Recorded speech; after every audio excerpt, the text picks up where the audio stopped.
90 ballistic missiles launched inside a single hour, crossing 400 miles of airspace at hypersonic speeds.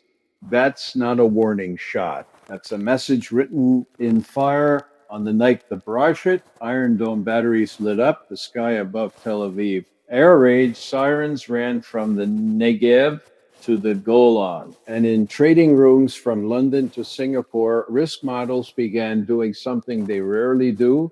They failed to generate a number because the scenario they were calculating had no recent historical precedent. But here's what most of the coverage missed.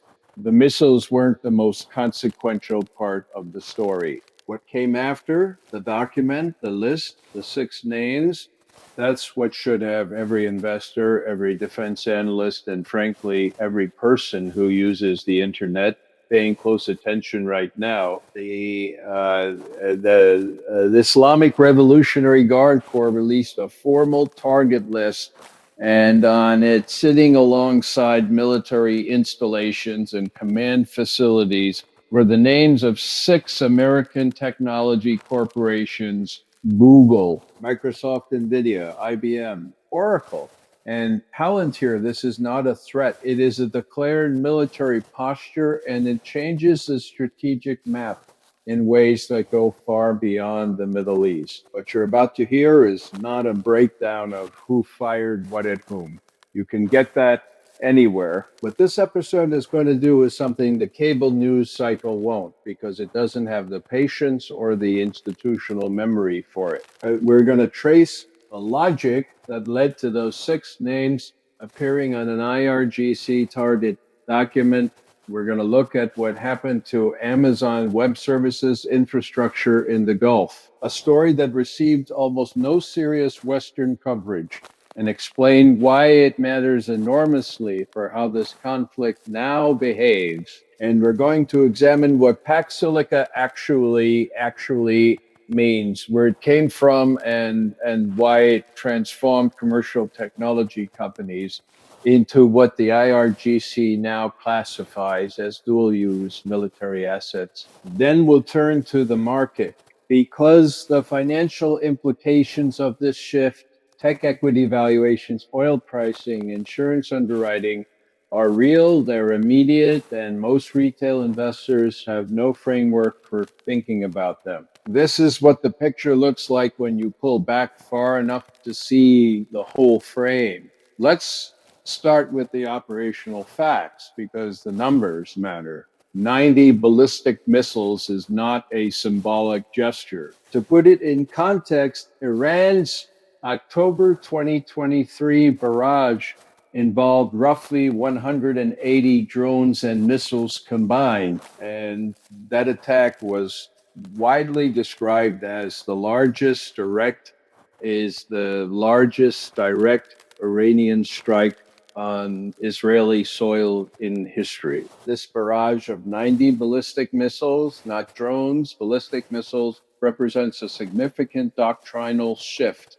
Drones are slow, trackable, and relatively cheap. Ballistic missiles are fast, lethal, and substantially harder to intercept at scale. Iron Dome, as effective as it is at targeting short-range rockets, was not designed as the primary layer against ballistic threats. That role belongs to the Arrow system, Arrow 2 and Arrow 3, which operates at higher altitudes and engages targets in the exo-atmospheric phase. Reports from the night of the attack indicate Arrow batteries fired multiple intercepts. Some missiles were brought down. Some were not. The IDF has confirmed structural damage at 2 air bases in the northern Negev. Crater analysis and satellite imagery reviewed by open source intelligence communities suggests at least 3 missiles reached their intended coordinates with minimal deviation. For an adversary whose long-range missile accuracy was routinely questioned just 5 years ago,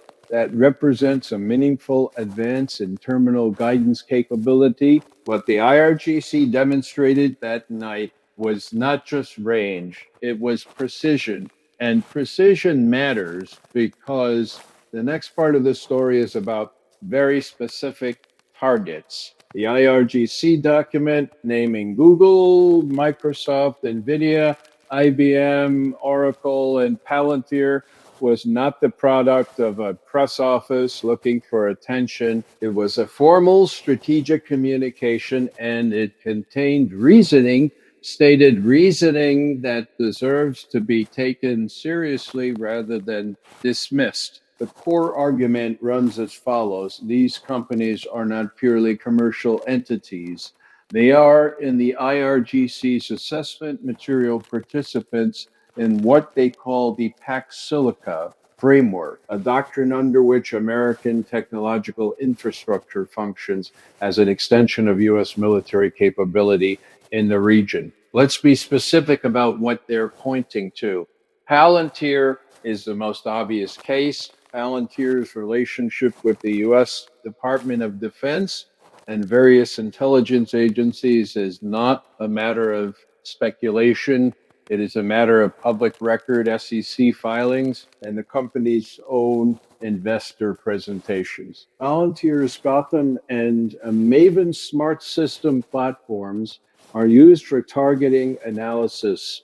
When you help build a targeting system, you are, in a meaningful sense, part of the targeting chain. Microsoft holds a $19 billion contract with the Pentagon Project Volterra and its successors that encompasses cloud infrastructure for classified workloads. Azure Government Secret and Azure Government at Secret Clouds run workloads that civilian Azure does not discuss publicly.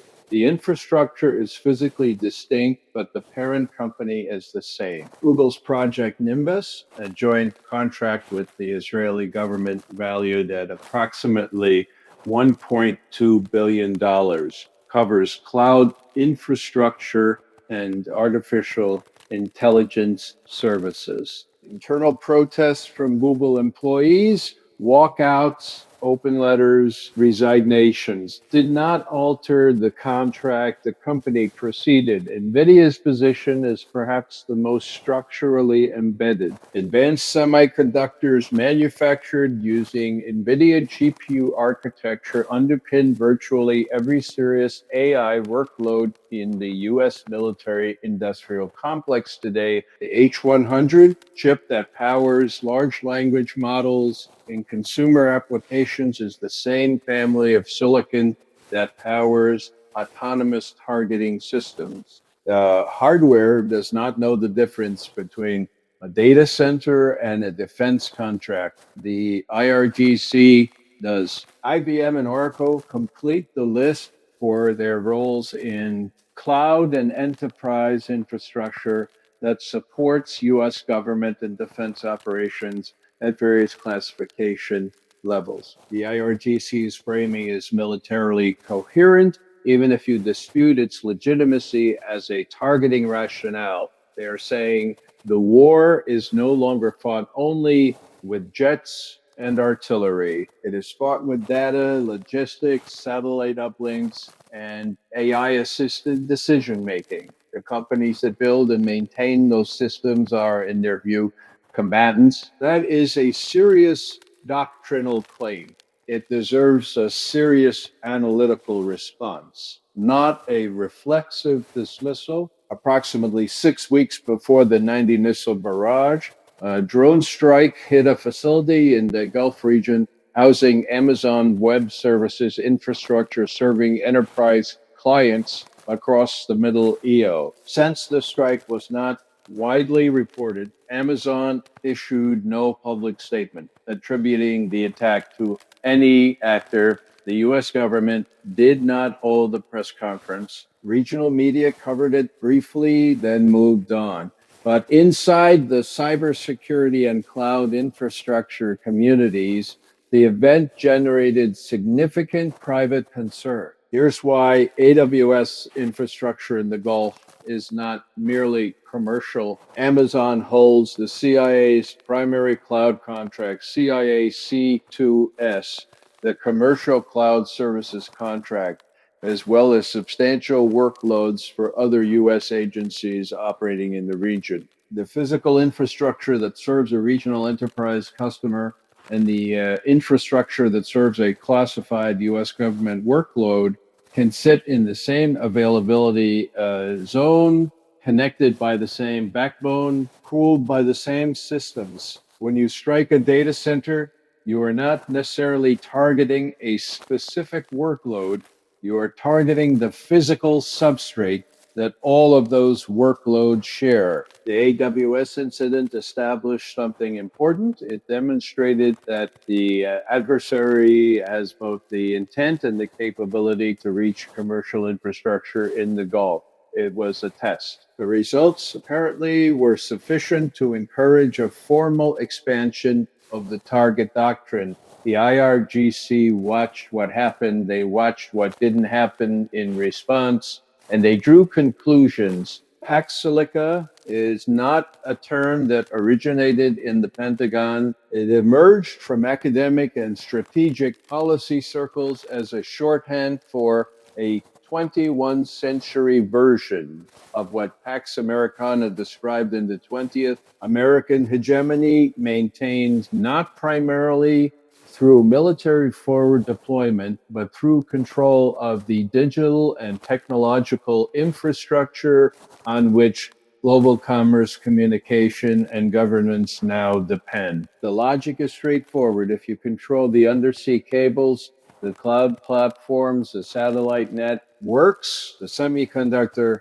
supply chain, and the AI systems that process everything from financial transactions to military logistics, you don't need to garrison every city. You are embedded in the infrastructure of every city.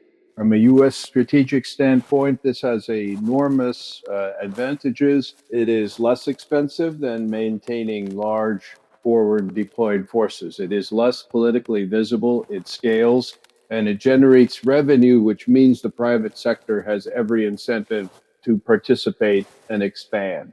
From an adversary's standpoint, however, Pax Silica presents a different kind of problem.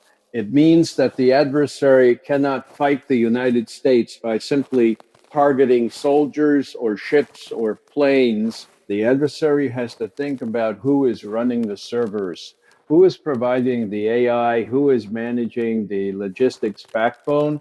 And when they map that out, they arrive at the same list the IRGC published. This is not a conspiracy theory. It is the straightforward logic of infrastructure warfare applied to the current technological landscape. The question that U.S. strategic planners are now wrestling with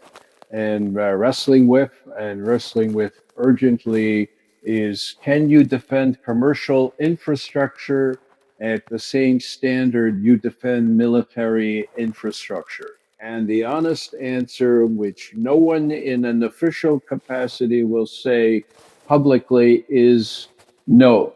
You cannot. The attack surface is too large. The facilities are too numerous. And the legal and operational frameworks for defending a data center the way you defend a military base do not currently exist. That gap between the vulnerability of commercial infrastructure and the capacity to defend it is where this conflict is now being fought. Let's turn to the financial dimension, because this is where the strategic picture intersects with decisions that ordinary people are making right now in their portfolios, their retirement accounts, their assessment of risk. The immediate market reaction to the 90 missile strike was predictable. Oil up, equities down, gold up, defense stocks up. That pattern has played out before, and the moves were significant but not catastrophic in the first 48 hours. What the market has not yet fully priced is the implications of the target list. Consider what it means for the equity valuation of the named companies if the operating assumption shifts from Gulf infrastructure as a growth market to Gulf infrastructure as a war risk. The technology. Companies named on the IRGC list have collectively trillions of dollars in market capitalization. They operate data centers across the Middle East in the UAE, Saudi Arabia, Israel, Bahrain, and Qatar. These facilities represent capital expenditure in the tens of billions. They underpin revenue streams from enterprise cloud contracts, AI services, and government work.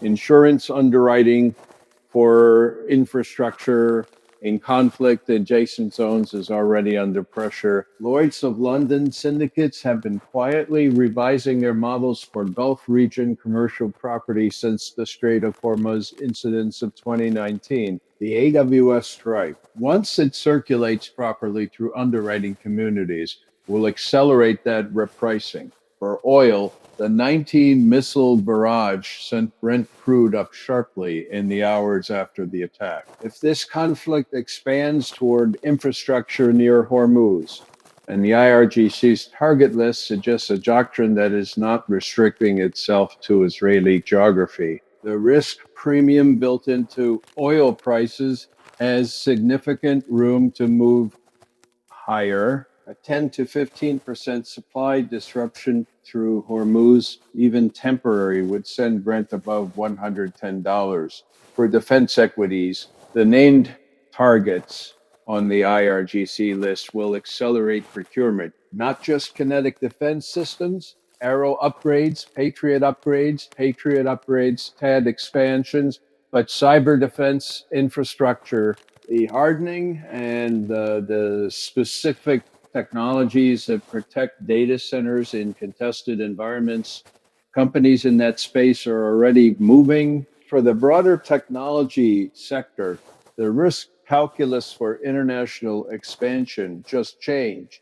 Not dramatically, not overnight, but the cost of ensuring, defending, and operating commercial technology infrastructure in the Gulf has structurally increased. That does not disappear when a ceasefire is announced. It becomes the new baseline. The investors who understand this shift early have an analytical edge. The ones who wait for the consensus view to form will find the market has already adjusted. There is a particular kind of blindness that afflicts wealthy, technologically advanced societies when they enter a new kind of conflict. They see the weapons, the missiles, the drones, the air defense batteries lighting up the night sky, and they assume that is where the war lives. They are comfortable analyzing that. They have decades of doctrine, modeling, and institutional memory for kinetic exchange.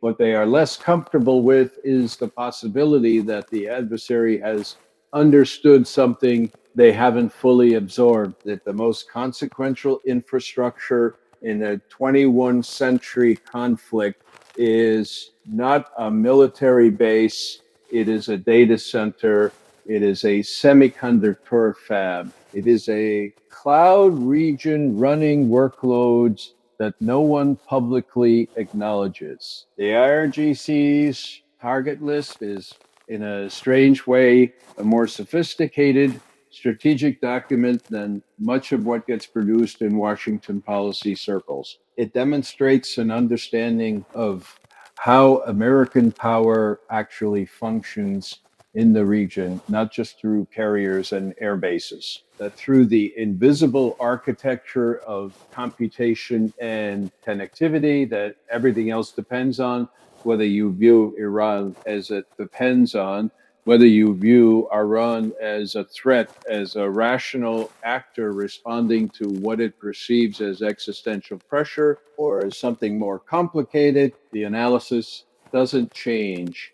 The logic of infrastructure warfare is now operational. The targeting doctrine has been stated publicly. The precedent of the AWS strike has been established. A world in which commercial technology infrastructure was outside the frame of military conflict is gone. What comes next requires a different kind of thinking from strategists, from investors, from the technology executives who have been perhaps too comfortably accepting defense contracts while assuming their campuses would remain untouched. That assumption has now been formally challenged. If this analysis gave you a framework, you hadn't considered before, share it with someone who follows this region. Subscribe to Flashpoint if you want this kind of depth on a regular basis, and leave a comment below with this question. Do you think commercial technology companies should be treated as military assets? And if so, who bears the responsibility for defending them? I read every comment. Serious ones shape future episodes. Before you go, a brief but important note: this channel is not affiliated with Ray McGovern or any of his official representatives. The content you just watched is informational in nature, inspired by publicly available analysis, writings, and interviews in the tradition of independent geopolitical commentary. It does not constitute professional, financial, legal, or strategic advice. Before making any major decision based on what you've heard here, please do your own research and consult a qualified professional.